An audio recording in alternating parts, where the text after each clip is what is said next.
Assalamualaikum warahmatullahi wabarakatuh. Kami dari kelompok 1 yang beranggotakan saya sendiri, Dela Lufianti, dan teman saya, Dea Arnita, ingin membahas materi mengenai Islam periode Rasulullah. Subbahasan yang pertama yaitu masa sebelum kenabian. Masa awal Islam adalah masa Islam baru muncul ke tengah-tengah masyarakat. Saat itu Islam diturunkan pada masyarakat Mekah dan Madinah. Tidak hanya bagi masyarakat di mana ia turun, tapi untuk semua masyarakat di dunia, bahkan makhluk hidup dan apa yang ada di alam semesta ini. Dari sekian banyak pandangan para ahli tersebut dapat disimpulkan, mereka hampir sepakat bahwa awal periode tersebut adalah periode Rasulullah SAW. Rasulullah SAW lahir pada tahun Gajah, bertepatan Agustus 570 Masehi, dan wafatnya pada 8 Juni 632 Masehi.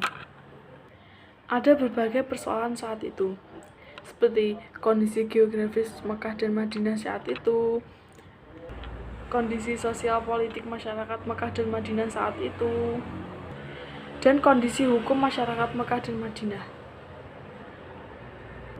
Terdapat banyak pro kontra yang terjadi pada masa itu. Contohnya banyak terjadi peperangan, karena tentunya banyak yang menentang ajaran Nabi Muhammad SAW saat itu. Subbahasan yang kedua yaitu sistem dakwah Nabi. Bentuk-bentuk strategi dakwah pada masa itu adalah strategi sentimental, strategi rasional, dan strategi indrawi. Penentuan strategi dakwah pada masa itu berdasarkan surah Al-Baqarah ayat 129 dan 151, surah Al-Imran ayat 164, dan surat Al-Jumu'ah ayat 2. Ayat-ayat tersebut mengisyaratkan dua strategi dakwah, yaitu strategi tilawah dan strategi tazkiyah, serta unsur-unsur dalam dakwah yang meliputi dai, mad'u, thariqah, madah, dan wasilah. Subbahasan selanjutnya akan dijelaskan oleh teman saya yang bernama Dea Arnita. Pembahasan yang ketiga yaitu model kepemimpinan Rasulullah SAW. Terdapat banyak model kepemimpinan yang diterapkan oleh Rasulullah SAW. Di antaranya yaitu yang pertama, kepemimpinan partisipatif atau pendelegasian. Pada kepemimpinan ini banyak tokoh terkemuka yang terlibat untuk mengambil keputusan. Kemudian yang kedua yaitu kepemimpinan karismatik.